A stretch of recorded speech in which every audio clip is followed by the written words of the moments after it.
In season 3, the Outies will be the enemies. In season 3, the Innies will be the enemies. What? We will talk about all of that and more on the Double P podcast production of Milchick Men, a podcast about Apple TV Plus's show Severance Season 2. Tonight, we are covering the finale, episode 10. My name is Catfish, and with me, as always, is someone who also loses arguments with himself all the time. It's Bubba. There he is. Guys, we got a jam-packed episode of Season 2, Episode 10, Cold Harbor. Mark forms a shaky alliance in all-or-nothing play while the team makes a dangerous last stand. Oof. Catfish, let's not wait. What is your rating out of 10 for Cold Harbor? First of all, this is obviously on the quintuple M scale.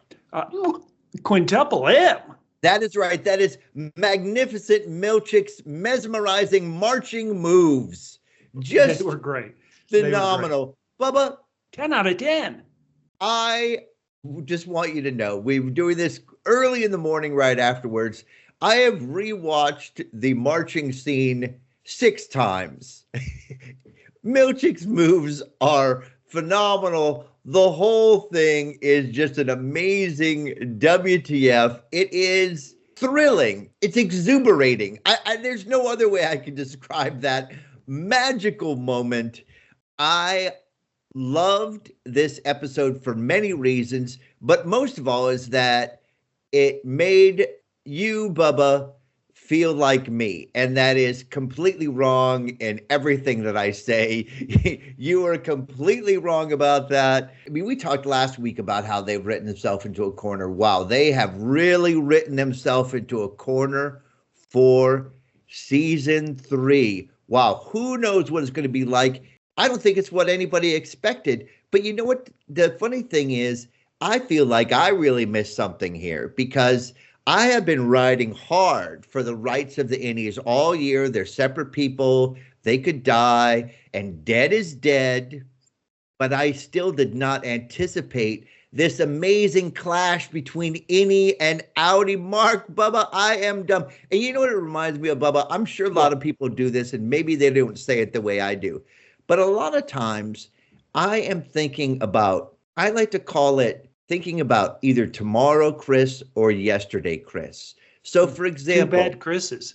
Yes, both of them bad. So tomorrow Catfish and yesterday Catfish, not Chris, Catfish. Okay, so, and here's how. So say, and mostly it happens with food, right? So I'm like, gosh, there's one piece left of this delicious pie. And I'm pretty full. Yeah. So should I save it for tomorrow, Chris? And if I do, the next day I'm like, thank you yesterday, Chris, for saving this pie for me. But sometimes I'm like, you know what? F you tomorrow, Catfish. Whoa. I'm going to eat this pie. And then the next day, Catfish says, F you yesterday, Catfish, for eating that pie. So this is this kind of thing where it's like, they're the same person, but they have their needs they're putting primary, and that is phenomenal. Bubba, the stand-up act before the marching was phenomenal, awkward. There were some great lines in there. The hostility, there was no microaggressions. They were macroaggressions in that. Drummond got his. The goats ended up mattering a little bit.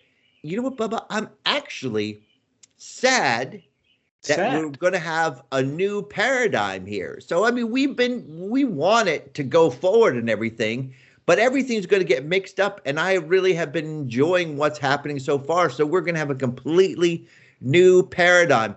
We talked about saving Gemma. Gemma's important, but we had that one episode with Gemma to make her feel important.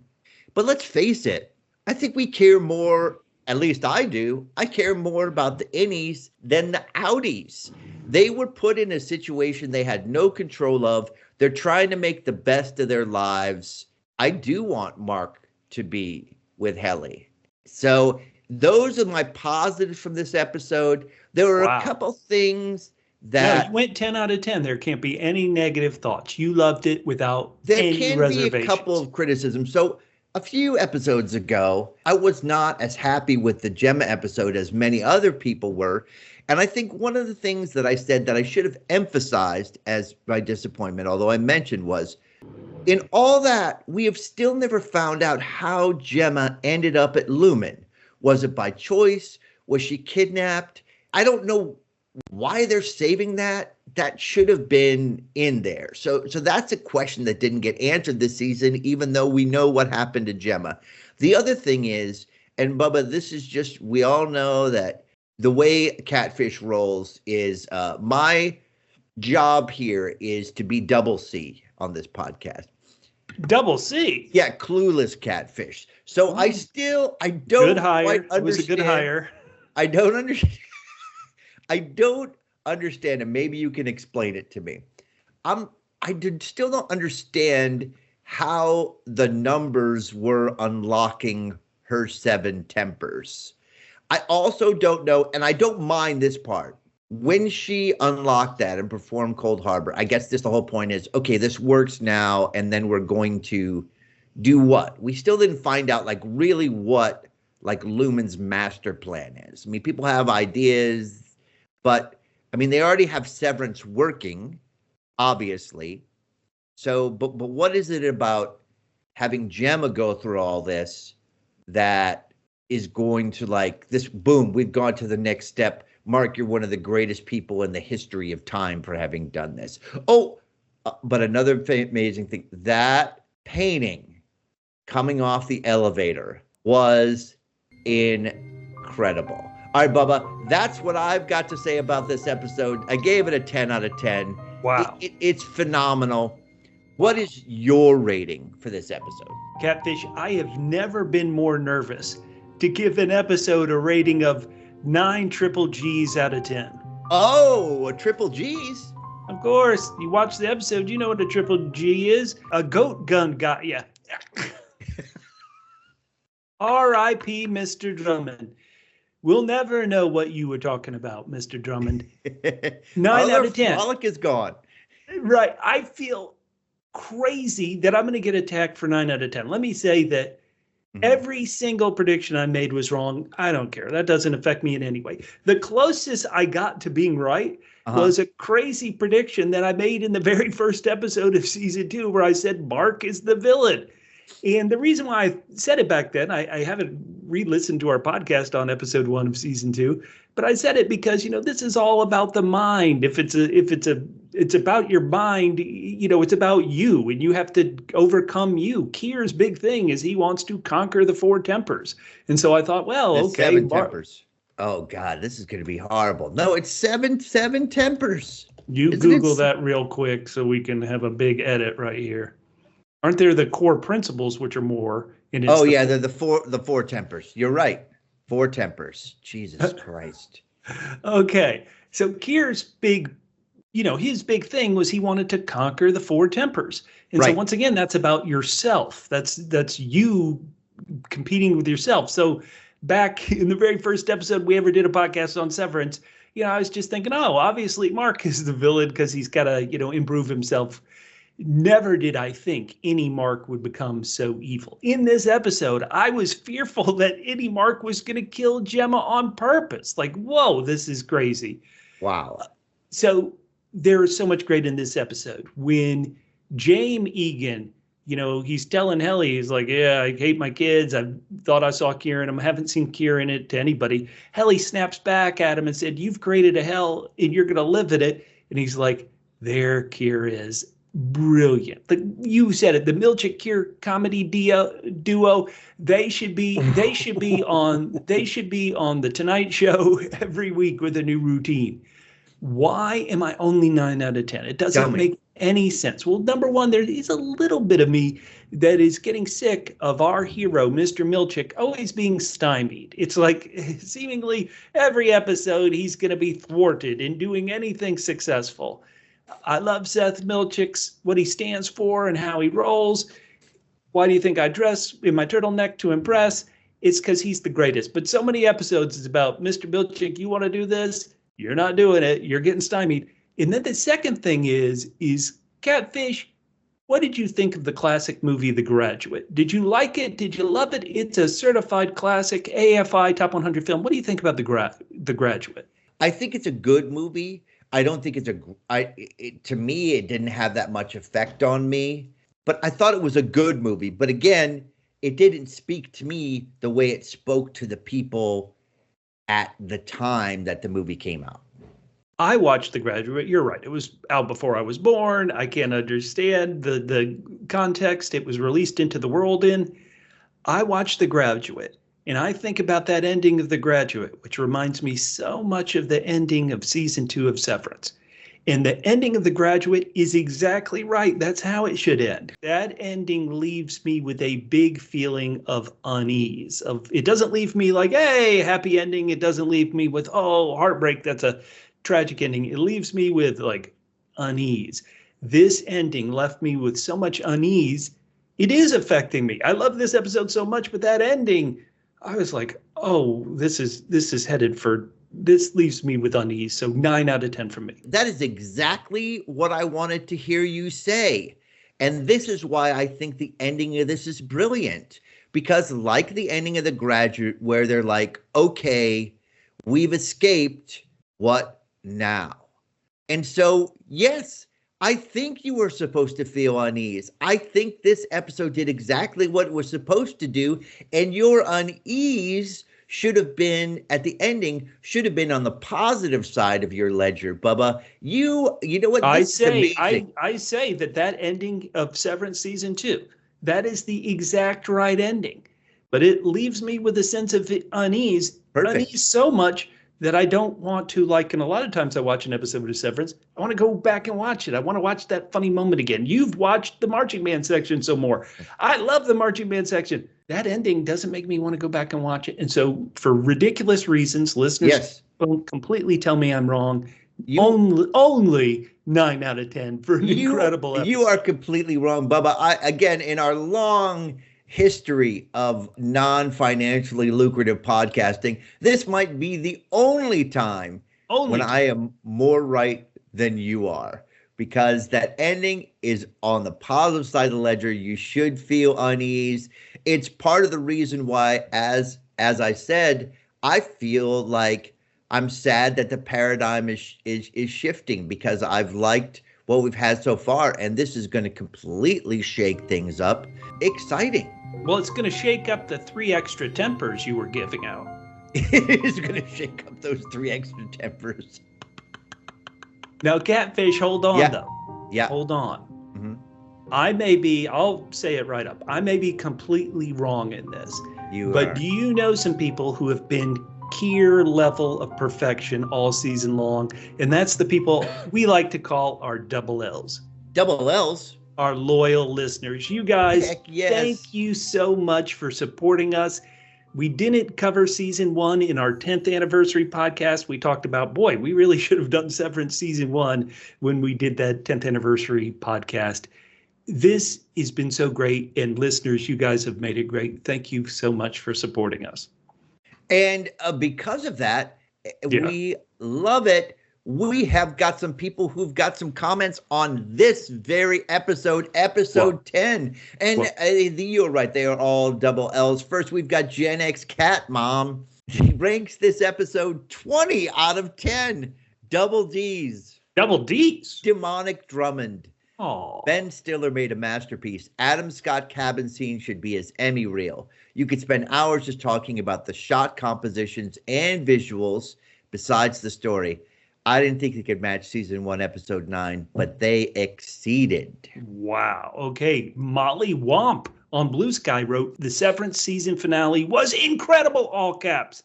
She gives it, she's sick of Gen X Cat Mom going 20 out of 10. So Molly gave it 100 out of 10 quintuple C's. Quintuple C's? Cinematically crafted camcorder conversations. I love it. Molly wrote that she adored that scene. The subtle shifts in tension and tone as the conversation develops was riveting, and it was only the beginning of the episode. She gave it another double E, exceeded expectations. Oh, man. And our good friend Great Fortuna. Nick Fortuna, who always manages to bravely and most comedically answer our match game questions on House of the Dragon, said, okay, no spoilers for the season finale. That was an acid trip of an episode. Wow. I want to give a rating and my thoughts, but I'll hold off for a day to let everyone catch up. Just know this is a banger of an episode. And then Bubba, he crushes me. If I said the following sentence, you would shake your head in disgust. Nick Fortuna ends with marching to the beating of its own Drummond. How about the bleeding of its own Drummond? Excellent work, Nick. Jim, we got an email. hello@doublepmedia.com.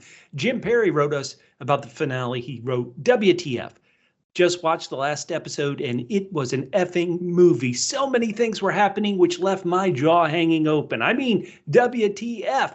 The season ending with Innie, Mark, and Helly running towards their future, the honeymooning ending that Miss Cobell said they want to get, and the desperate voice of Gemma calling out to her husband, Mark. I mean, what the F? Episode was bonkers. 10 out of 10. Jim said, I can wait for season 3. Whoa. As there's a lot to process in this episode. Wow. And then get mic'd, Yes. loyal listeners. That Severance finale, I give it 9.5 double T's. Double T's. Twitchy trigger fingers. No. Out of 10, that is so good. That was an amazing moment. This episode had almost everything. Almost. Episode 9 ran, so this one could walk. The humor and WTF moments in the episode were crazy, and the reunion was beautiful. Only thing missing was Irv.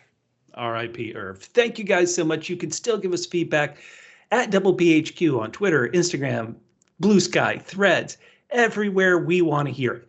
If you are on YouTube, please hit that like button. It helps us so much. If you like this episode, if you suffer through this podcast, please subscribe and tell us, hey, you can tell us you disagree. You can tell us we're wrong. In fact, let's get to those double C's right now. Double C's? Catfish Corrections. So Al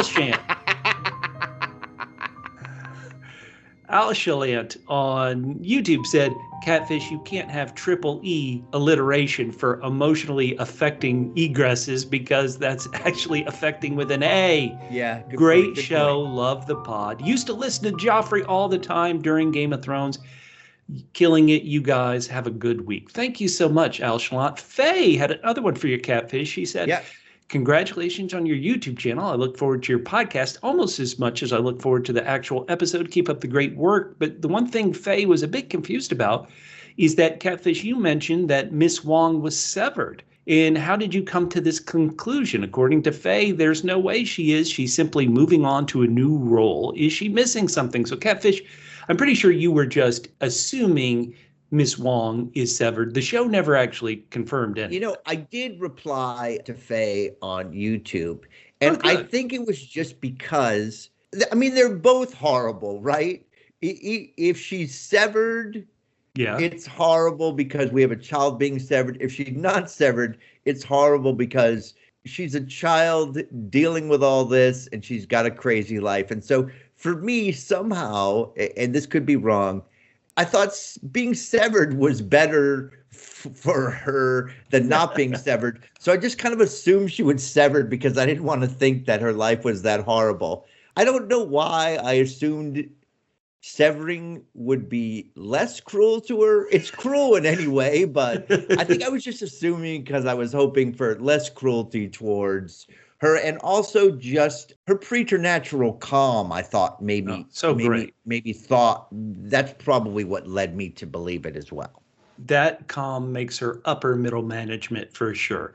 Hey, this wasn't a correction so much as we talked about in episode 9. Jaime Egan was so creepy. I wish you'd take it raw, talking to Helly about the eggs. And a lot of people did point out that back in season 1, we heard Milchick say about Keir used to drink 3 raw eggs in milk each morning. So maybe that line from Jaime in episode 9 of season 2 is just saying, I wish you'd take it raw because I want to see Keir in you. Thank you guys so much. I'll accept that as a Catfish correction. Right now on the Bustin' Blockbuster audio podcast feed, Matt is breaking down Wheel of Time. Season 3. The new episode of Wheel of Time this week, Season 4, is a bit of a head trip. It got me in the right space to watch this episode of Severance. And also, exactly 32 days away from when we're recording this, Catfish and I will be back covering Star Wars and/or Season 2. Whew. Oh, yeah. Catfish, let's do it. Our final one of the season. What would you like to have severed from your thinking brain? Now, we got a bit of feedback. Jacob said, I want to sever CBTs. Jacob wants to sever CBTs. CBTs? Catfish's bad takes. Bubba is right. Jacob, the check is in the mail. Thank you so much. Oh, man. This podcast is like a triple C. Triple C. Yeah, a complete crushing of Catfish. Robin Herzig said, severed from my brain that Severance will be over for who knows how many years at the end of this episode 10. Oh, Catfish, I'll go first. I think it's a minimum of 2 years. Sever it. Let's get to Severance Season 3. 2 years it's going to take them to make, and that's a minimum. They got to film this during the snow, you would think. That means they'll be filming in the winter of 2025, winter of 2026, maybe late 2026 they could get it out, but they'll hold it out till the following spring for Emmy nominations. I mean, we could be looking at 2027, dude. I mean, Ben Stiller has said it won't be 3 years, but he didn't say it won't be 2 years and 364 days. So I guess that's that. Bubba, you just brought it up. I want severed from my mind the next 3 weeks until we get to podcast again. My life is meaningless without a weekly podcast with Bubba. Oh, wow. That is a rough life there. Okay, Catfish. We also talk about those Severance Sillies, and we got great feedback. I believe this is Wayne Jazz who gave this feedback. He agreed with your choice of the episode 9 Severance Silly of Mark saying, oh my God, so good. My wife's being held prisoner. How have you been? He said he's been texting it to his Severance friends all week long. Thank you, Wayne. And DV, who is in Europe and has no idea when the episodes actually drop on Apple. He thinks maybe at 3 a.m. his time. He said, I'm thinking of taking a day off to watch the Severance finale. DV, let us know if you took the day off. And he said, does that make me a Severance silly? No, take a day off. Day off all the time. That doesn't make him a double S, Severance silly. It makes him a double C. Double C. Celebrant of Severance. Oh, boy. Oh, boy. Who was it who sent that correction in? They're going to send another one this week. Al Chalant, get ready. You're all ready. Right, Bubba. We have got some great Severance Sillies this week. First of all, when Helly says to her father, you sound like a great dad. Ouch. Therapy. That was brilliant.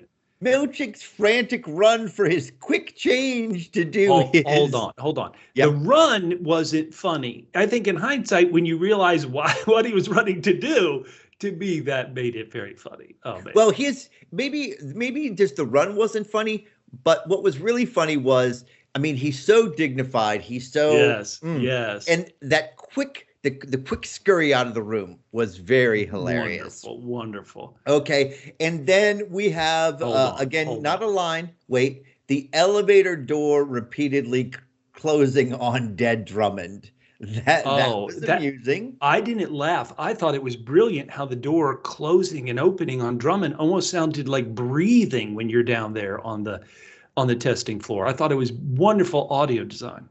Not funny for me. I know who wasn't breathing, and that was Mr. Drummond.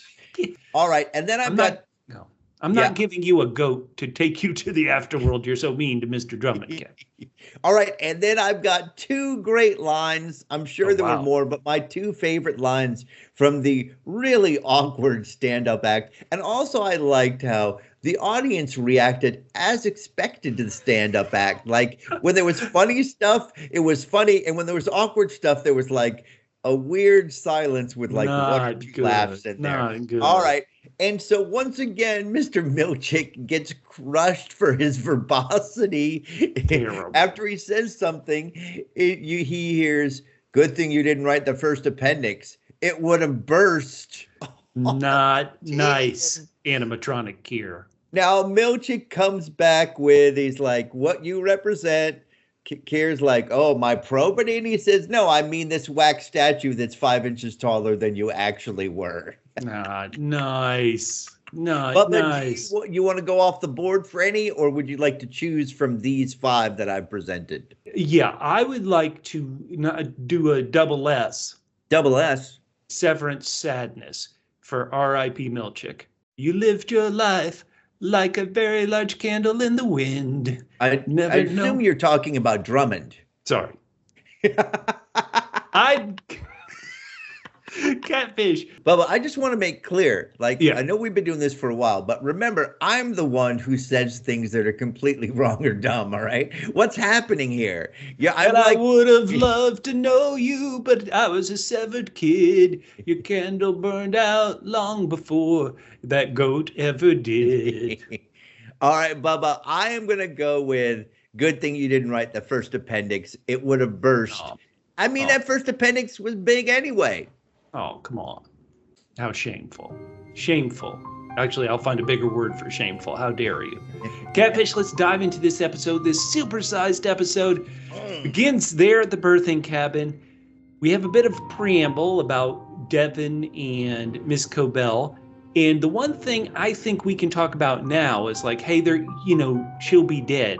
If you complete Cold Harbor, Gemma / Miss Casey will be dead. I think what that means is she completes it and it's like she's this blank slate, right? Like she won't remember herself. She won't be her body won't be physically dead, but Gemma will be completely gone like they assume she would after she dismantles that crypt. That's the way I think it was supposed to be implied. Okay, interesting. Let's go to the great, incredible one-on-one conversation between Innie and Outie Mark. When did you know that it was turning so south for Outie Mark's cause? I'll tell you, Bubba, and I recognized it right at the time. It all went wrong the second Outie Mark used the word Helly. Oh, man. As soon as he said that, Innie Mark is WTF. This dude don't care about me. He doesn't care about Helly. He can't even get that right. It was over at that point. Over. Incredible how angry Innie Mark was. He didn't want to hear about integration, reintegration. He wanted to just snap back. You just want to save one person you happen to care about. Oh, my Lord, do not in season 3 let Gemma watch that videotape. Oh, my God. That is brutal. Yeah. What's really, interesting here is, right? Even if you think about, he says, okay, so your life was, 20 times longer than mine. So if I get absorbed, I'm going to be a small part of it. It's just the idea of, even people who, it's even frightening to people when you think of the idea of like dying and be absorbed into a higher consciousness. There's still, it's a fear. It's a loss of self fear. And Innie Mark is like, no, I am not having you decide my life or making it less than yours. When Mark asks himself, can't you just trust me? No. Damn. Now, Catfish, because you are so pro Innie, were you agreeing? Like, did you take a side in this Mark v. Mark debate? I think it's fairly obvious. I think the reason why I take Innie Mark's side over Outie Mark is that Innie Mark has no control over his life. Outie Mark created him. Innie Mark is stuck wherever he is. As he says, Outie Mark tries to say, it's funny because at first you think Outie Mark is being sympathetic to Innie Mark. But basically what he's trying to say is, I'm sorry, I made you have this horrible, horrible existence. But what he's trying to get at is, your existence is so horrible that really, you don't want to exist anymore, right? Who cares about you and your whatever? Your life is horrible. Your life is pointless. It's miserable. But And so we kind of debated this last week when I was, or maybe even multiple weeks when I was talking about Gemma had a consciousness that was nothing but visiting the dentist. You didn't have any problem with that blanking away and that consciousness never existing again. So what you're saying is that because Mark, I guess, Mark has lived a more well-rounded life, it's okay that he fights for himself? Or like, why is dentist version of Gemma, it's gone, you're completely fine with it, while any Mark, he must continue to exist? Okay, so granted that a season of us watching Gemma continually go to the dentist would be not very exciting. Don't give Apple TV Plus ideas. A spin-off dentist, Gemma at the dentist. With Dr. Bauer. We've spent more time with Innie Mark, I think. And it felt, even though Outie Mark has lost his wife, he's been so mopey, I feel like I have more of an attachment to Innie Mark. Okay. And so to see, we spent so much time with him, has seen him grow to love a woman and actually have sex with both her Innie and her Outie. I mean, he's getting hashtag getting it done. Outie Mark hasn't had sex with anybody except for Ms. Cobell. But okay. So it's because we have spent so much time and grown to care for Innie Mark. It's not that I want to see Outie Mark gone, but I don't want to see Innie Mark gone either. And that's going to be the struggle for the future seasons, right? Like one of them has to go. Or even if there's integration, as we see in this episode, that they're going to be kind of subsumed. We'll come back to this debate. Obviously, it's a debate we're going to be having for the rest of the series. Let's go to answers. Everybody says they want answers. Well, here is an answer. The numbers are your wife, is what Ms. Cobell tells Innie Mark. The MDR numbers on your console, they're a doorway into the mind of your Outie's wife, Gemma Scott. The Innie feels things when they look at the numbers. What do they feel? They feel the 4/7 tempers: woe, malice, frolic, and dread. And the clusters are her templars. They're the building blocks of her mind. It's like a digital version of the brain. And when they build a new version of the brain somehow, the MDR team, it's a new consciousness. Mark has been so good, he's created 24 consciousnesses, Catfish. Do you like that as an answer? Okay, well, as I said, I mean, I may need 2 years before season 3 to actually understand how this works, unless someone can explain it to me. Does this mean somebody else had to create a file for all these other people to have Innies, for Mark to have an Innie, for Dylan to have an Innie? Yeah, is that what Dylan and Irving have been working on? Is other people's Innie consciousness? Wow. It's an explanation, and Bubba, honestly, I am willing to take the L on this one from anybody. Explain to me how this works. L for Lumen. Yeah, I'll take the Lumen from anybody. Yeah. We talk Can you explain? Catfish, what I believe is they're building a digital consciousness. You know, it's like, that's what numbers, it's like your brain is something obviously physical. Can you recreate all that in a digital space? Some people must believe you can. This is a sci-fi show. We're supposed to believe you can create a digital consciousness from the work they're doing through some osmosis of emotion or connection they have to the 4 tempers. That's what they say. I'm willing to roll with it. It doesn't, drive me that crazy. There was no explanation for the numbers that was ever going to be as super brilliant that they could come up with. Even if it's just, hey, we need the Innies to have something to do, that's an answer. And so it's like, yeah, okay. How about this, Catfish? Yeah, everybody's been talking about Adam Scott's incredible, Emmy reel of talking to himself. You can't win an Emmy for just one line. But Patricia Arquette's delivery of "There'll be no honeymoon ending for you and Helly are. She's an Egan. You're nothing to them." That was so much Disney evil queen. I know Disney Snow White is out this week. Get rid of Gal Gadot. Get Patricia Arquette in there. That was some good evilness. Wow. Now, why doesn't Innie Mark come back to her and say, then why did Helena Egan pretend to be Helly so she could get with me in a tent? Just like you do on a honeymoon. Let's go to Helly having a we left off cliffhanger of her with her creepy dad, James. And the big part about this, I just loved how he turned it around. And he's like, my kids are terrible. Even the illegitimate ones are terrible. I don't enjoy them. I need to see Kier. I'm trying to see Kier in somebody. Helly R, with your feistiness, I see him in you. Damn, I thought that was a great turnaround to prevent her from stabbing him. I loved that. 10 out of 10.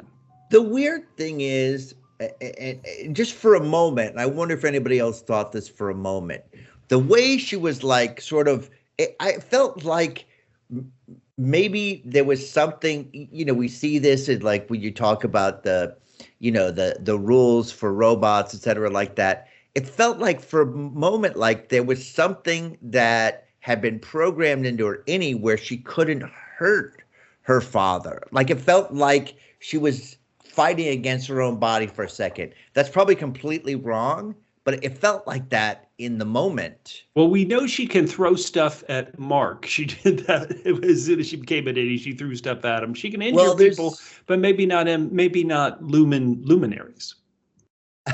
Luminaries. Love it. Something to think about for maybe next year is when her father said that he sired some in the shadows. So if Helena is working against him, do we see somebody else appear? What we'd like to call a triple S. Triple S? Yeah, shadow sired son. Whoa, dang. Who would you want to be a secretly sired shadow son or daughter? Well, anybody existing on the show? Like, would you love it if Rickon was secretly sired? Well, I definitely don't see Kier and Rickon. That is for damn Hey, sure. what do you mean? No, Brilliant book. Listen, we brought in Drummond this year. We can have somebody new next year. R.I.P. Drummond. You just keep making me sad. Let's go to your favorite, Outie Dillon. Okay. So my favorite is Innie Dillon. Oh wait, are you he's sure? Boss. He's boss. You didn't think Outie Dillon showed a bit of how they're connected in this, dropping all those F-bombs? This is, I think, point 2 is where it really turns, and probably turns and convinces Innie Dillon that he's got to live this life. His point 2 is where Outie Dillon says, listen, I get it. Gretchen's perfect. It stung me to hear, how much she likes you. And then point 3, going over the off the ropes with the emotion. I hope someday she sees in me what she sees in you. I guess knowing that you're in there, if you want to leave, you can, but I think you should stay. How could Innie Dillon leave after that, Catfish? If he really seemingly loves Gretchen, isn't this almost romantic that he's going to stay in there for her? No, this. You hate romance. No, he's living his best life. Look, if Innie Dillon was Outie Dillon, he would have said, yeah, bro, you fired. I'm living my boss life and ain't nobody touching my wife. The fact that Outie Dillon lets Innie Dillon live proves that he's not the man that Innie Dillon is, because Innie Dillon would be like, F you. Look, Outie Dillon even admits, damn, man, I wish I could be you. You are boss. Let's do a poll. Listeners, you're going to have to write in your responses in the YouTube comments. Reach out to us at WPHQ on social media, facebook.com/WPHQ. Yeah. Did Innie Dillon seemingly make the correct choice to stay in the severed floor? Would you have done it? Did he make the right choice? Write to us and let us know. Innie Dillon's going to be like, what other? He's like, all right. I guess I got to go find these other sections now because I got to find me a lady. Okay. It's been great so far, but Mark is back on the severed floor. Oh, yeah. We see the beautiful mural, which apparently is entitled The Exalted Victory of Cold Harbor. Now, Catfish, this mural brings up so many points. Why would they have Rickon and Devin on the mural? Why would they have Petey on the mural? Rickon's friends like Rebecca are on the mural. The Four Tempers are there in the mural. This is crazy. This is a crazy, beautiful piece of art from Lumon. It is. What do you take anything from it? Mark in the Innie Mark, we believe it's Innie Mark in the center of the picture as a Christ-like figure. Yeah, Right? it's one of those things that I'm not gonna speculate why some people are in it. I just am sit agog in just how incredibly wild it is. Oh, so good. Helly comes, we assume Innie Helly is this character, and she hugs him, and they stare into the abyss of this painting. And then suddenly, the lights, the hallway lights, are leading them to the MDR floor. This is tense. This is incredible. There, the animatronic Kier in all his glory, Catfish. So creepy. It is so creepy. Perfect. I mean, the design on this one, it's like, first we focus on Kier, and then there's lights like just above their cubicle. I would be like, hey, it's almost like, okay, you're not going to the break room. You're not doing anything. Boom, here. Let's give a shout out to Mr. Milchick. He left them the card, the card that says, hey, this is your historic completion of the 25th file. Goodly splendors await your victory. Love, Mr. Milchick. You open it up, it reveals the waffle party. Why I love this card so much is because he's going to walk in the door like a couple minutes later. But first, let's just leave this card. Incredible. Ooh. It's inspirational. Now, I will say, once again, listeners call me crazy, because Helly seemed so determined to convince Mark to go ahead and complete Cold Harbor. I was wondering, is this Helena? Like Helly was really like, do it, Mark, do it. And so it was a very, very odd thing, because Mark, at this point, he's like, I could just leave the file incomplete. In that way, it's kind of status quo and nobody's miserable. Nobody, like my Outies wife may die, but Helly was pushing him. So in the end, what gets her to kind of get him over the top is Innie Mark is almost living the imaginary dream that he's actually going to live at the end of the episode, where Helly just says, listen, I know you want that, but I'm her, Mark. I'm her. Now, did you for a second think that what she meant was that we had Helena down here again, and that Helena wanted him? I thought Helena was down there because Helena would want Cold Harbor done so hard. And so but I thought I saw Helena. Voice, I thought the emotion in her voice was like, I thought she's Helena, but she's like very emotional and is trying to say like, I love you as Helena. I don't know. You definitely see that they're the same person. Mark gets to 99%. This makes us think it's definitely Helly, because Helly, as soon as she arrived on the Severance floor in season 1, they were like, name a place, name a state. And she said Delaware. And so, you don't remember too much stuff. So she's Bubba, trying to think of other place names. This scene too is this reminds me of like our podcasting, because what's happening here is, like Helly, I just sit and watch you do all the work, and then I just pipe in with ridiculous statements. Right, and you've hurt me more than Helly throwing that tape dispenser at Mark. And this is it, Catfish. It's very early in the episode in some ways, but they've finished Cold Harbor. And then take us through it. This is one of your favorite scenes. You've watched it 6 times. Take us through the comedy routine, the Bob and Ray, Emmett and Costello, the Marx brothers. They're all bowing down to Milchick and animatronic Kier, Catfish. What is first of all, this is amazing because the spotlight comes on. You're like, what is going on here? So amazing. The green lights appear, there's fog, and then Kier starts to say, his line is, you have drawn my grand agenda near to fulfillment, thus making you one of the most important people in history. Hell yeah. Revel now in the fruit of your labors and hail your earthbound steward, your very own floor manager, which serves as an introduction for Mr. Milchick. He comes out and they do a very hostile buddy act. The first joke about, hey, I may say you're looking very handsome. I'd say the same of you, if not for my core principle. Probity, no vision. That's, come on, that's an innocent style roast. This is not Tom Brady's roast. This is, nice stuff. Sure, but then he hits the Milchick, comes back. It's an honor to receive your barbs, Mr. Egan. The legacy you left behind is truly larger than life. You mean my company?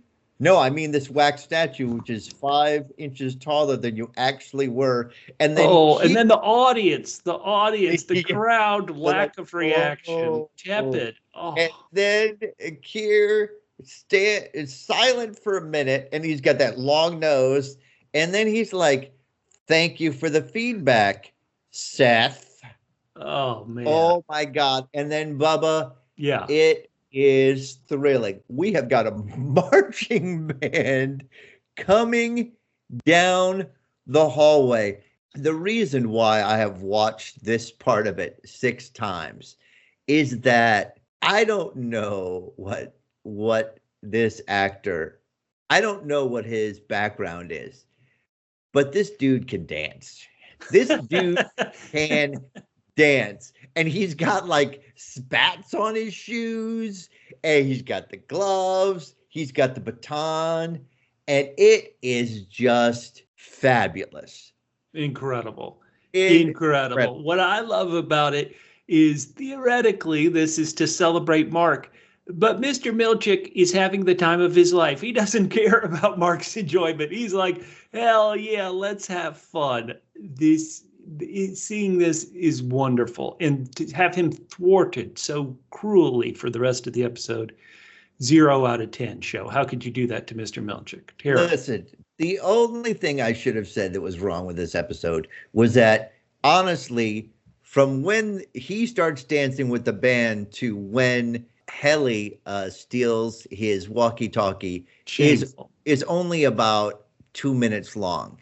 And this should have been 5 freaking minutes before we interrupted this. I mean, at first I was wondering why Mark and Helly didn't just like, okay, go time. As soon as they finish it, run. But we got this fabulous scene, which was sadly cut too short. Hopefully in the extended edition, we've got another 7 to 42 minutes of the band and Milchick dancing.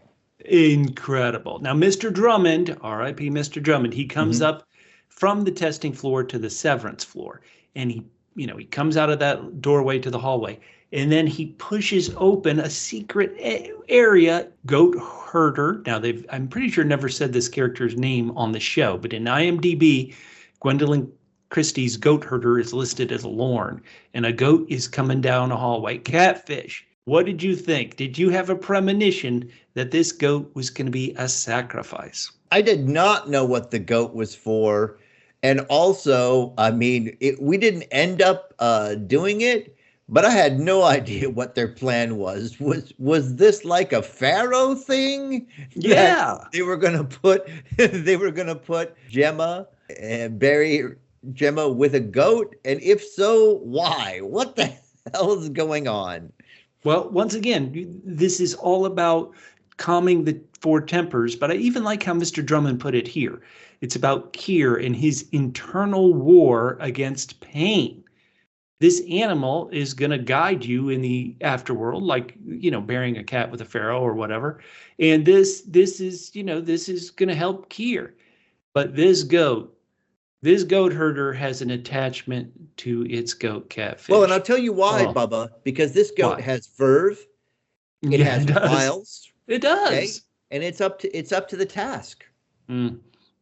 Now, when you saw this weapon that I don't know the name of, but I only see it and always think of the movie No Country for Old Men.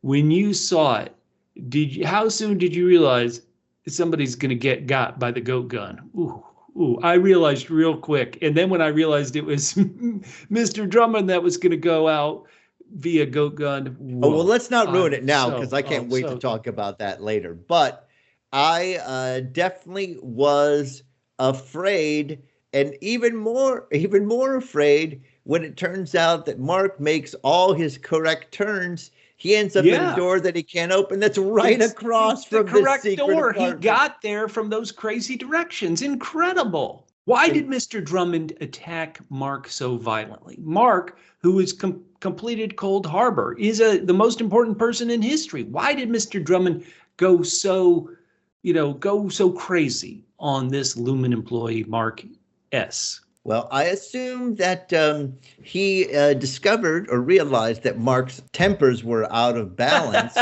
and that he tried to bring a little bit more frolic by pretending that he and Mark were in a bouncy house and he was just going to bounce him off the walls and the floors until joy. Okay. Then Lorne, once again, Gwendolyn Christie's character, comes out. She gets in the brawl. She ain't going to let this man kill her goat.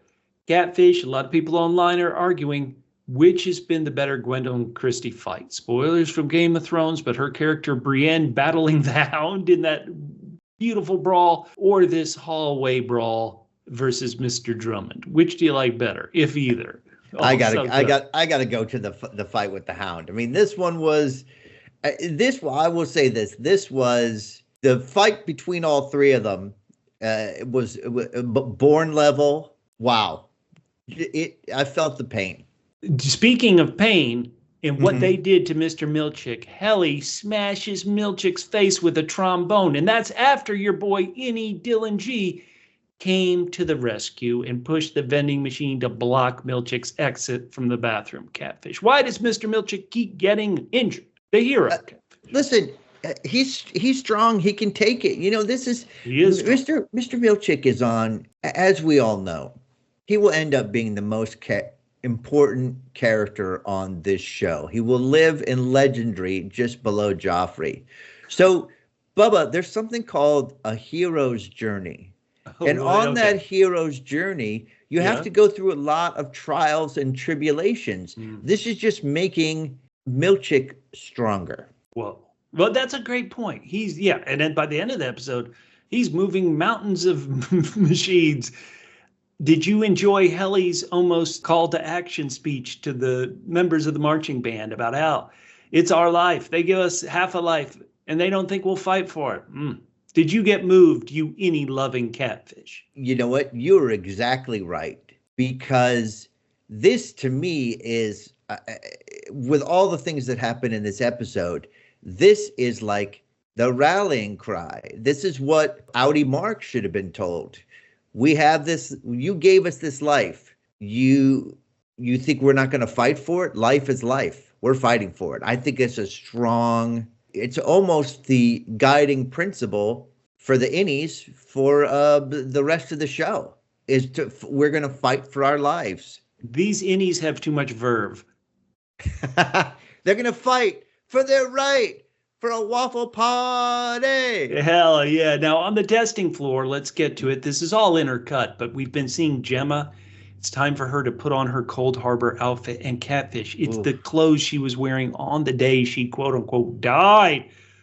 Yeah, this okay, is but ominously we still don't terrible. know. It's definitely terrible. Ominous, but once again brings up the point that by this point we should know how she got, what happened between the time she left the house and when she ended up at Lumon. What happened? Wonderful question. Catfish, question for you. Where do you think James Egan is when he goes down to his little computer monitor where he can watch what's happening in Cold Harbor? There's a picture of Keir right above it, but it doesn't seem like it's on the testing floor. I wouldn't think it was on the severed floor. It might be.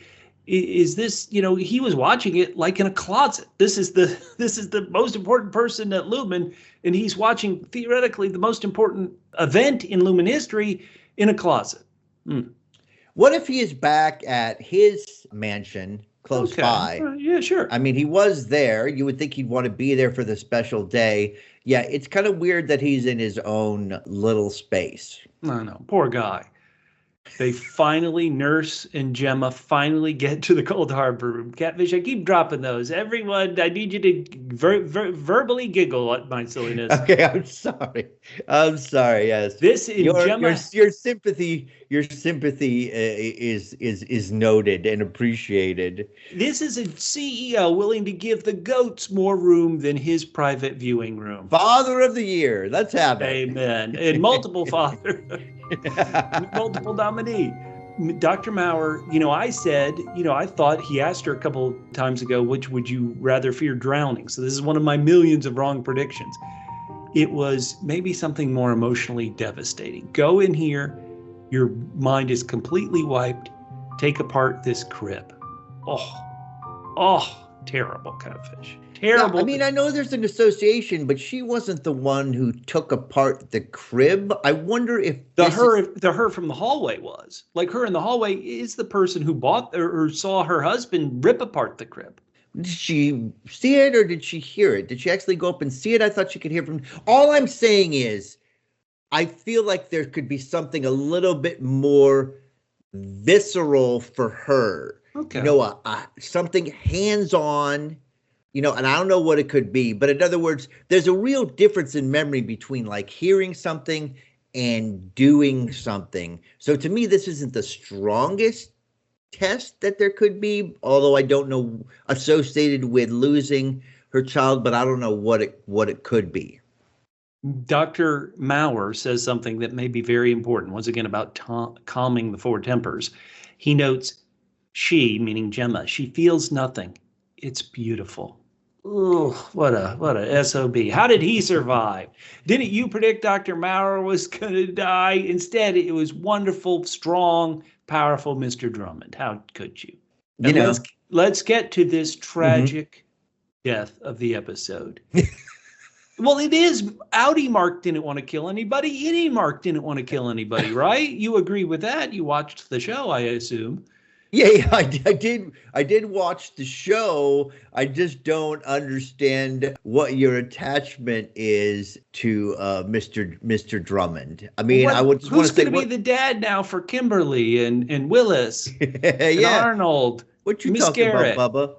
Were you shocked? That was a wonderful, shocking moment when Mr. Drummond took it right from the goat gun. Ooh, brutal. Beautiful. What the thing is, unexpected, but after it happened, it makes complete sense. That of course, if you're just suddenly shocked into consciousness, you're going to flinch a little bit. And so Mr. Drummond, he gone. Not forgotten, though. Not forgotten, Catfish. Outie Mark, who is on this, you always have to keep track. This is Outie Mark here on the testing floor.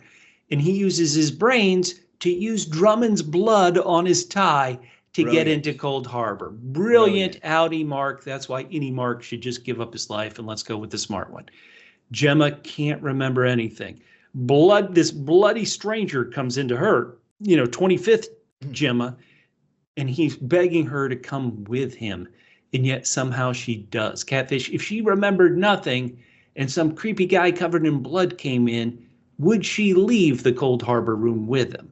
Or is this because something in her does remember this guy? I mean, Dr. Maurer's on the speaker telling her to ignore him. Don't let him touch you, Well, the funny thing is I was going to say maybe it's just because she doesn't trust Dr. Maurer. But of course, this version of Gemma doesn't remember. So for me, if someone was coming at me and they were all bloody and someone else was saying over the speaker, don't go with them, I wouldn't go with them. So maybe that's an indication that there is something very, very far back in her brain that leads her to trust a guy in front of her who looks like a bloody mess.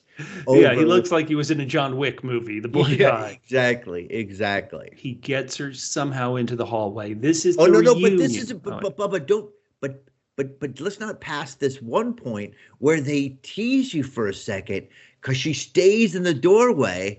And so that's a moment where you're like, please, come out of the doorway. Don't get stopped from coming out of the doorway. So they tease us for a second. More brilliance by this show to make us worry for even a second. Well, Catfish, I was going to say for everybody who enjoyed episode 8, the Gemma episode, this reunion was wonderful. This is the reunion that Catfish hates because he likes the Innies so much.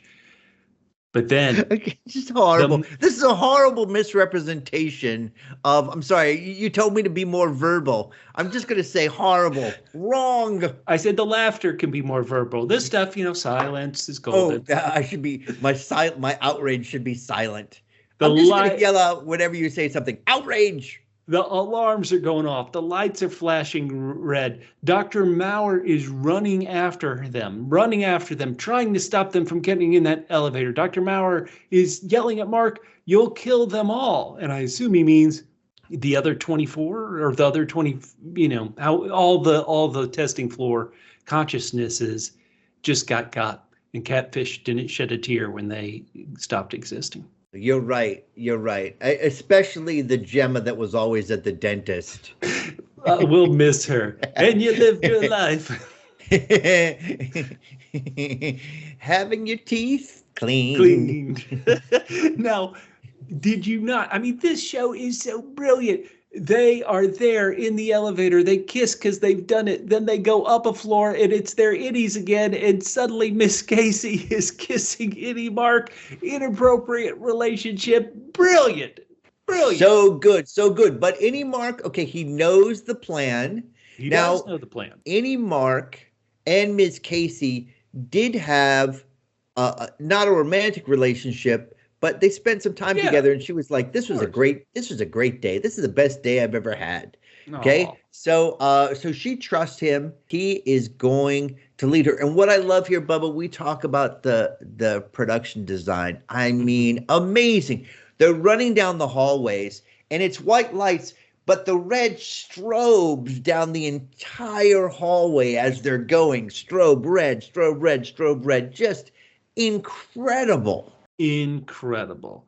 Now, let's go back and deal with our hero, Mr. Milchick, for a bit. He uses that superhuman strength, gets out, but then he's confronted by almost the equivalent of an army of zombies, but it's an army of Innies staring at him, Dylan in the front and the marching band there. Where do you think Milchick's head is at the end of this episode, Catfish? Does he understand the Innie plight because he heard Helly? Helly was even kind of bringing him into some of her speech?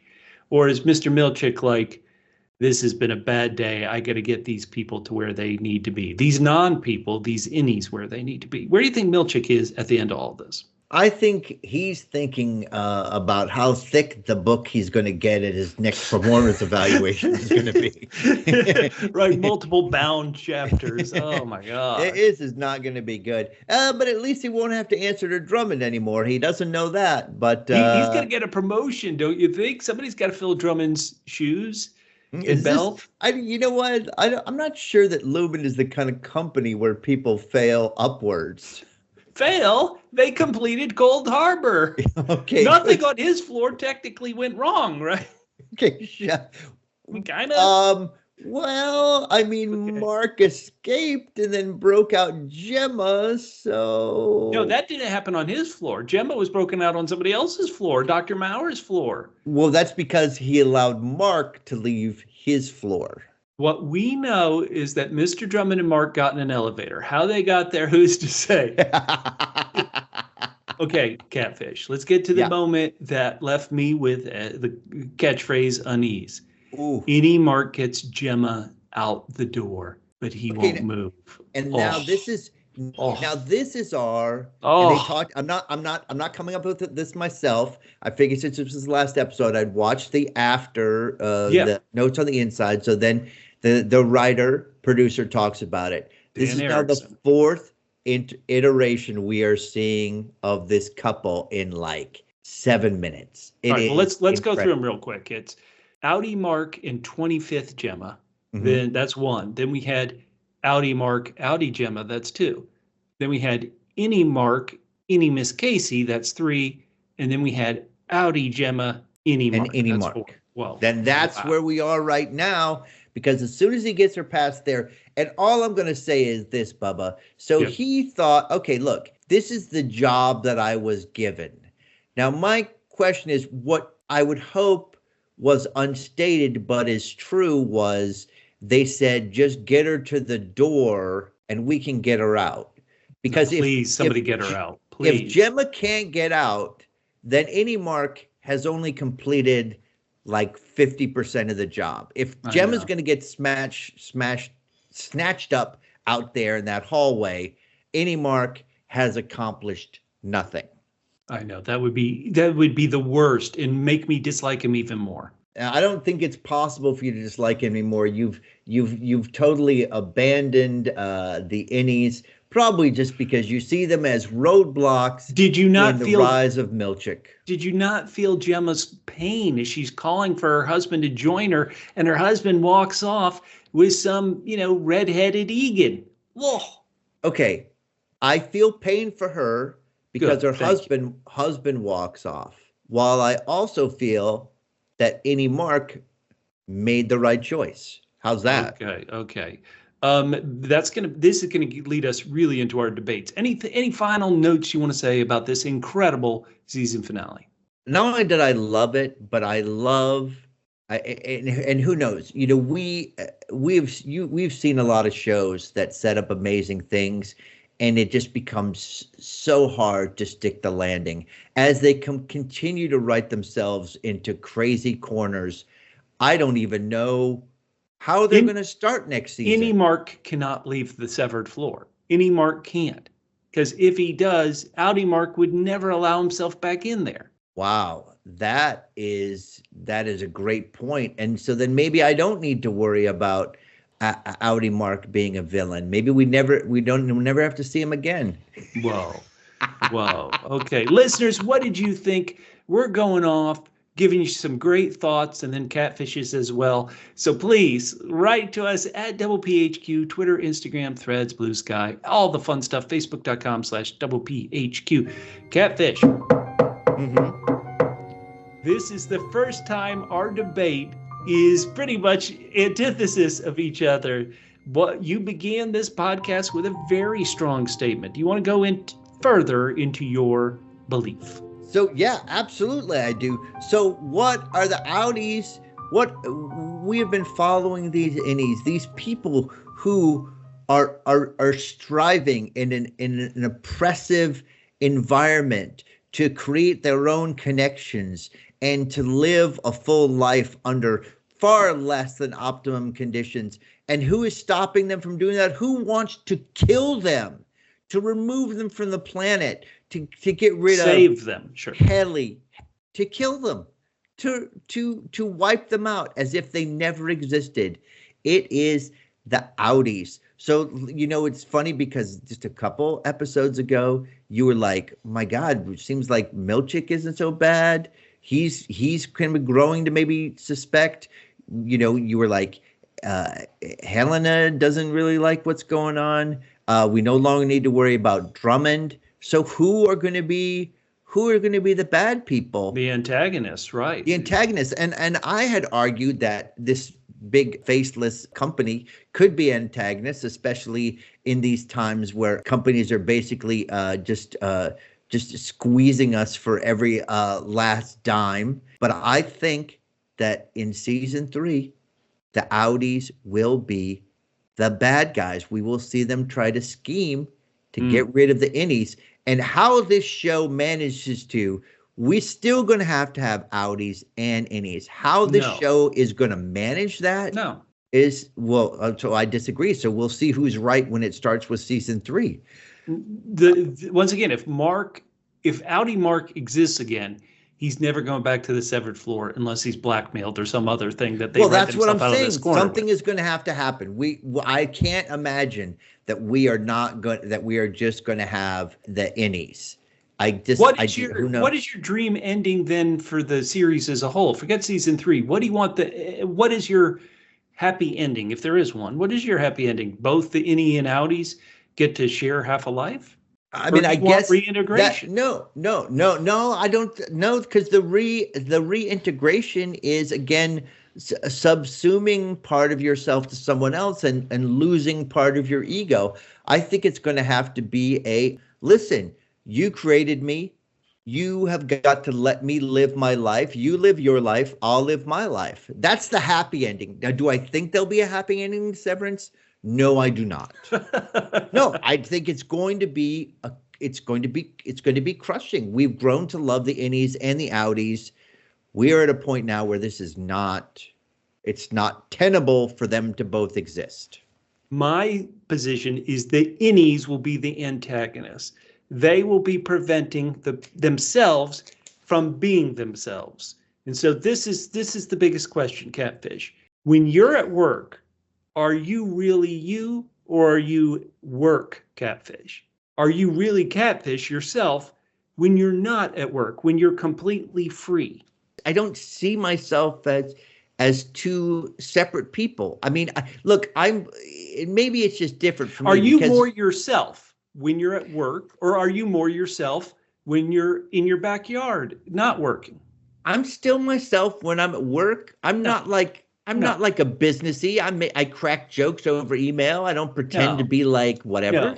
Have you ever dropped an F-bomb at work? Yeah, I have, for sure. Okay, good. HR. We've got it. We've got it on tape, HR. If you're going to say that, then the reality is it's not just work and home. You are different people. With every person you have a slightly different relationship, and you emphasize more things. I treat everybody equally poorly. That is not true, Bubba. I have seen you treat. Well, for you, okay, maybe that's true. There you go. All right, but how about this? Yeah.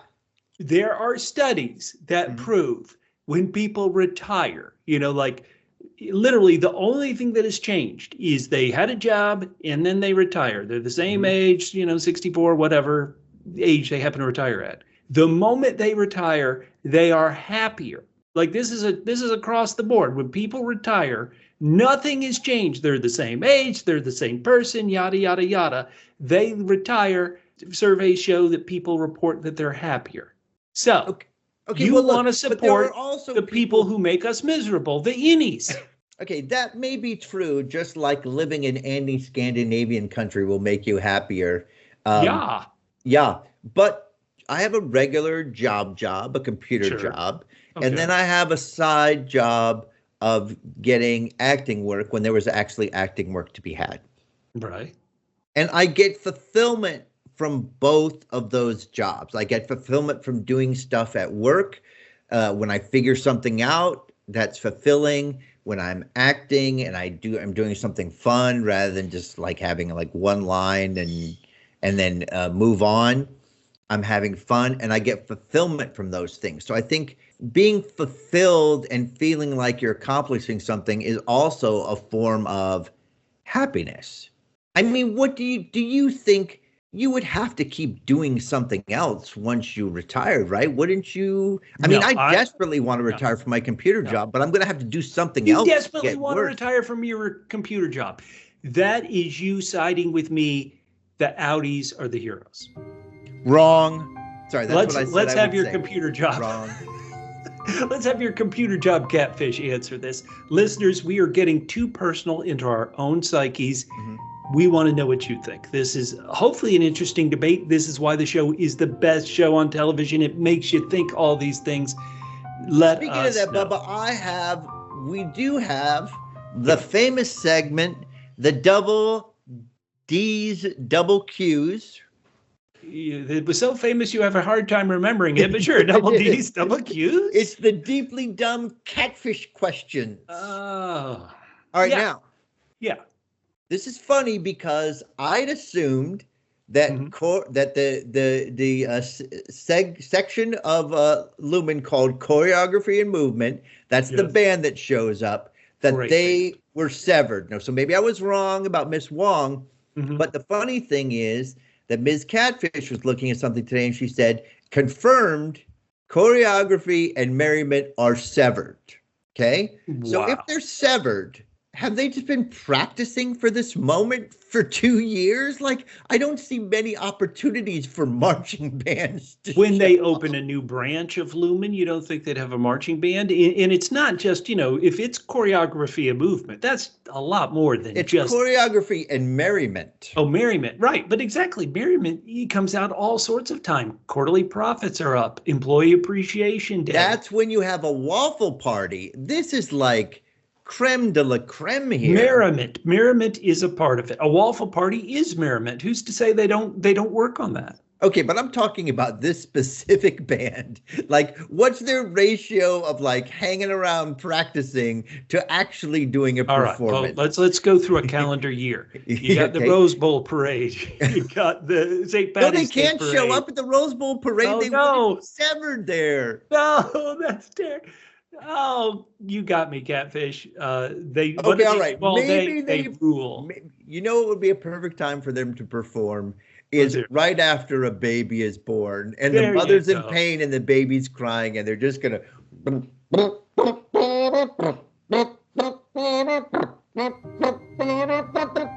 your Go baby. fight, win. All right, Bubba. So that's my deeply dumb catfish question. Wow. Now we will Good. move on to the best part of the podcast. Besides the fact that the best part of today's podcast is that Bubba's been more wrong than I have. But we're going to get back to your feedback. This is about previous episodes, general feedback, not episode 10. We gave that at the top of the podcast. First, we have Vanguard Supreme saying, Bubba said, calling Winnipeg a hellscape is really wrong. Is it though? Oh, poor Winnipeg Bombers. We love you. Come on, Vanguard Supreme. Bria Royal said, last week, there was a listener complaining about you guys saying each other's names every 45 seconds. You got to keep doing it. Commit to the bit. Thank you, Bria. All right, I love it. I don't know what we'll have to do now. We're just going to do it. All right, and sellouts are ass. Yes. That's what it is. Said, I think the egg divided on the little boy plate represents Helly is pregnant, and Jamie has evil intentions with her baby is going to try to tear him away from Helly. Oh, my goodness. Now, that would be an extra strange, weird complication if Helly is pregnant. A lot of people were going to get to some season 3 predictions. A lot of people are predicting that. But still here in our general feedback, our good buddy Arta Floyd said he loves the double N. Double N? Naughty Natalie. And he asked us, what are our thoughts on lovely board listening Natalie Catfish? We need more of her. That's my thought. You got any thoughts on lovely Natalie?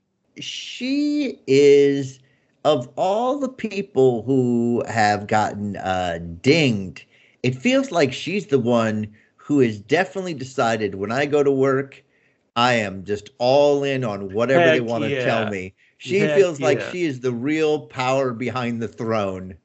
Right. Her quarterly review is on a business card. Good work. That's it. We love Natalie. Our good buddy who's written to us and followed us on so many podcasts. We love Bill Cava. He said, it was sad to see Dylan G get in the up elevator. It was also sad to see Miss Wong's bed being moved to a factory somewhere. And it was sad to see Irving Bailiff on the road straight out of town. Oh, man. Galen Frosa says, I am here for the Severance Fortitude crossover in Svalbard. Hell yeah. This is a heartbreaking one, Catfish. You know this listener. I know him. My listeners know this listener. Tommy Shabalongdong has not been feeling Severance Season 2. In fact, he didn't enjoy Episode 9. He called it a skippable episode. Tommy finds it a major disappointing season. The only thing that's happened in the entire season is that Mark almost sort of kind of reintegrated.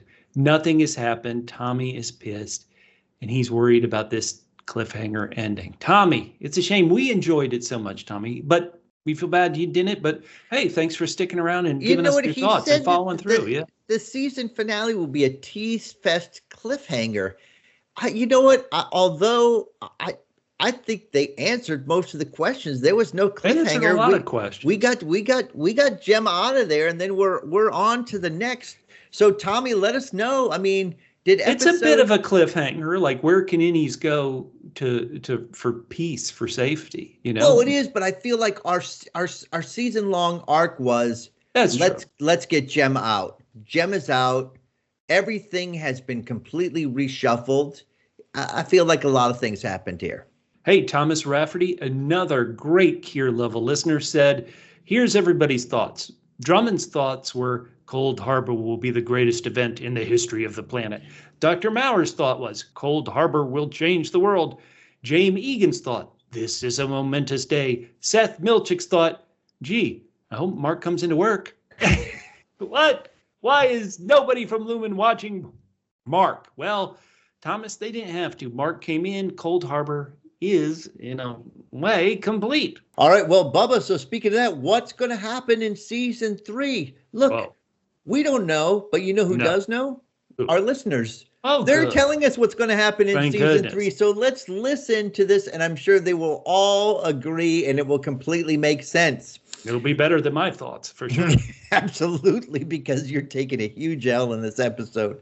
Occupy Wallets 9096 says, I think next season, Mark will be the new milkshake with Milchick as his boss. There you go. A whole new MDR team that Milkshake Mark manages. Wow. I could see that, Occupy Wallets. Very good. Our buddy Jacob says, once Cold Harbor is done, everyone resets. Well, that doesn't exactly feel right, Jacob. He says, thank Kier, praise Kier. Well, we're going to have a lot of Kier. Do you see Kier in any of these characters, Jacob? Let us know. All right, and Zombie Italian, who has been coming up with some super tinfoil hat ones, comes up with it and just not super crazy here. It says, Mark and Helena will team up and eventually integrate for season 3 to fight Lumon. F you, Lumon. How about this? Now, Zombie Italian wrote, will Helena try to reintegrate? I could see it, maybe. What do you think? Any chance of that, like Zombie Italian's pitching, Catfish? No, I don't think so. I don't think Helena will want to integrate. She wants Mark on her own, and she doesn't want to. She doesn't want to share space with Helly. Okay.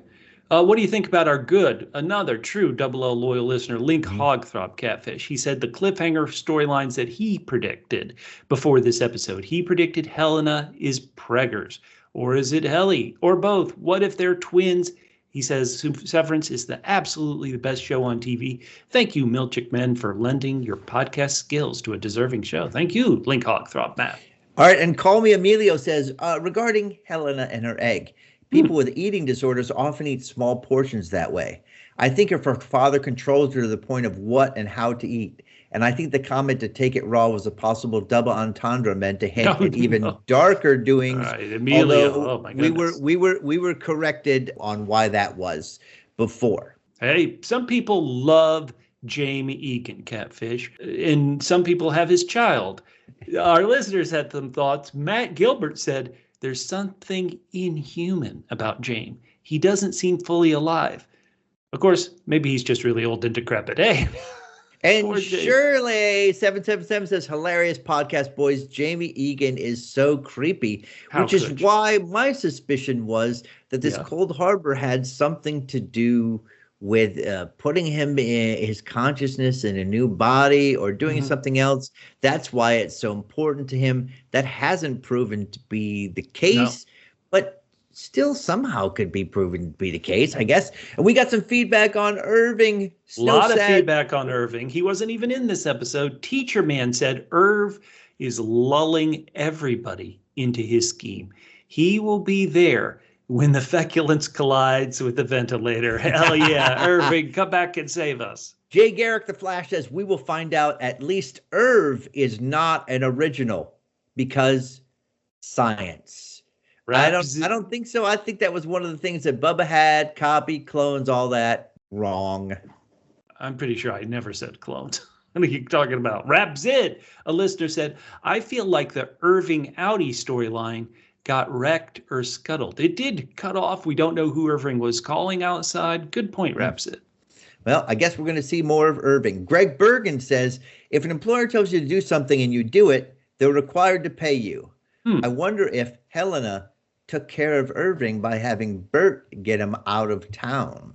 That's one thing we debated. Catfish, are you still on Bert's a good guy getting Irving out, or it was Helena's plan? I think it was Helena / Lumon's plan for Bert to take Irving somewhere to get got, and Bert took him to the station and let him ride off into the hellscape because of how much he loved him. Aw. All right, so Bubba, this is great. Yeah. Mike Junta is channeling Irving B's dog, Radar. He says Radar gives this episode 9 out of 10 on the WAGS scale. WAGS scale, Radar? Yeah, that's wild ass guesses. Oh, no. And he says, for what it's woof. Mike says there's dog food in that suitcase, right? Obviously. Yeah, Irving better have some dog food. Let's go. Catfish, do you want to read your good buddy Pat Man's feedback? Yeah, Pat Man says, what the heck is Irving going to do at some unrevealed destination? Cash in his Lumen 401k plan and settle into a retirement community? I don't know about you, but I have too much stuff in my house to just walk away from it forever at a moment's notice. Whoa. I guess Irving should report it on whoever he's been calling throughout the season. Pat Man, I think it's very clear what Irving has at his house. He's got a box of stuff, he's got a dog, and he's got 47 paintings of the same door. People love your favorite character, Outie Dylan, Catfish. And here's some Dylan feedback. Reenie6 said, Gretchen should not have told Outie Dylan about the kiss.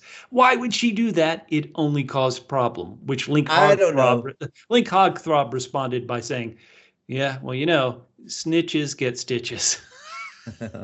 Rainey, all I'm going to say is I think what's supposed to be important in a people's relationship is honesty. But I guess if you don't agree, that's on you. All right. Life in the Matrix says Dylan's Outie is all for the Innie to get lost, but it will cost Dylan his marriage in the long run. Well, Life in the Matrix, it felt like Dylan doesn't want Innie Dylan to get lost. Outie Dylan wants him to stay there and keep working. Yeah. He forgot to mention point 4. I can't get a job. I need you there. Rhonda wrote, I love you guys. You're both hilarious. I agree with both of you on who's at fault over Dylan's departure. Innie Dylan's departure. Wait, hold on. She can't agree with both of us because I said it was Milchick and you disagreed. She can only agree with me. No, I think she's implying both Mr. Milchick and Miss Wong are at fault. She said, We knew the family room idea would not work out. However, Miss Wong should have been monitoring the kissing and hugging a bit closer, interrupting them over the intercom as she did on their first day in the family visitation. Well, this is not really Miss Wong's fault. You know how little kids, when they see adults kiss, they're like, ooh, ugh, ooh. So she just turned away. Oh, man. Now, Yolanda Gatewood says, I don't feel sorry for Innie Dylan. He was not feeling for Irv.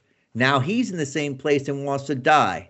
Shaking my head. Also, is it really like killing an Innie? They would have no knowledge if Outies decided not to come back. The Outies had a life separate from the Innie, but the Innie cannot have existed without their Outie. What Brilliant makes you think okay, yeah, but that's exactly right. So they forced them into existence, so they're responsible. What makes you think an Innie can quit? I don't think they can. Not without consent from the Outie. So that's what I was wondering what would happen here. And we have something completely different. We don't have a video of, like Helena said, you're stuck in there. But we had a response saying, you know what? It's your choice. Now, I believe it's Carolina, forget it, who, Caro Joso wrote great podcast. No way does Outie Dylan quit a job that's actually working for him. You were exactly correct. But this is a prediction maybe for season 3. She writes, I don't think Innie Dylan's relationship or Outie Dylan's relationship with Gretchen will become easier. All right. And then we have the most important feedback, and that is about Mr. Milchick. Heck Claudia Stokes says, it was so sweet when Milchick told them to devour feculence.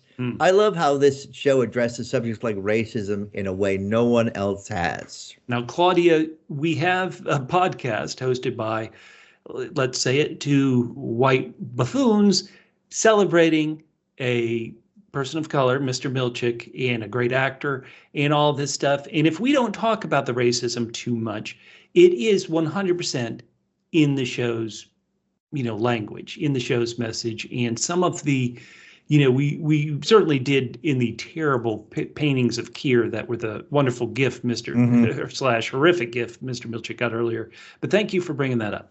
1D4 Ever says, hopefully Milchick redeems himself and helps save Gemma, Miss Casey. I look forward to a great finale.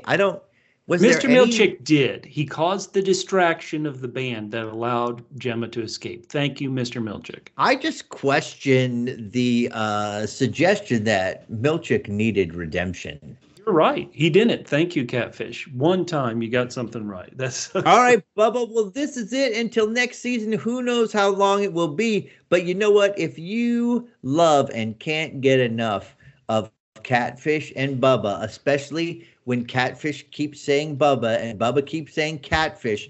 We have got a bunch of shows coming up right now on this very same network, the Double P Network. The Wheel of Time is being covered. As Bubba said at the top, we are going to cover, and or when it comes out, that is for anyone who hasn't heard yet, they're going to let out 2 episodes a week. Three episode. Right. 3?